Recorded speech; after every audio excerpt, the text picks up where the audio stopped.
Usha Thakkar, husband રવિ ઠક્કર. આજે હું તમારા જોડે એક્સેલ હોસ્પિટલની મારી જર્ની શેર કરીશ.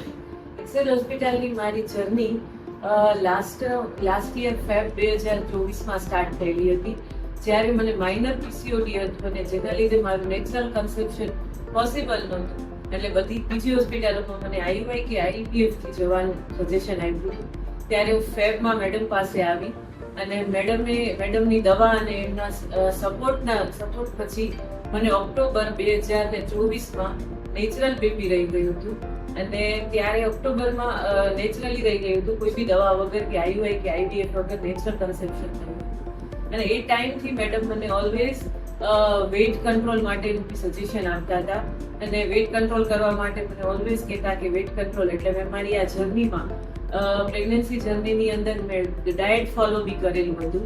અને ડાયટ ફોલોમાં જ્યારે મારું કન્સેપ્શન થયું ત્યારે મારો વેઇટ 400 kg હતું. અને મારી ડિલિવરીના આગલા દિવસ સુધી મારું વજન 72.9 થયું હતું.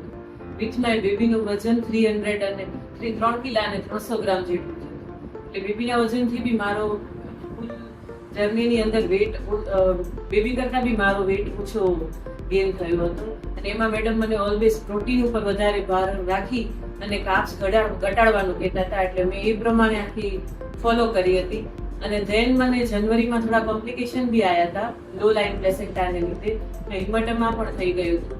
પછી તે બી 5.5 મહિના પછી હિમેટોમા બી મારું રિમૂવ થઈ ગયું હતું.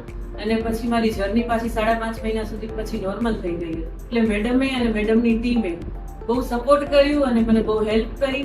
અને 5.5-6 કલાકની જર્ની પછી મારી નેચરલ ડિલિવરી થઈ અને અત્યારે મારું બેબી પણ બહુ હેલ્ધી છે. એટલા માટે હું એક્સેલ ટીમ, મેડમ અને આખો અમારો સ્ટાફ જે હતો એ બધાનો હું થેન્ક યુ.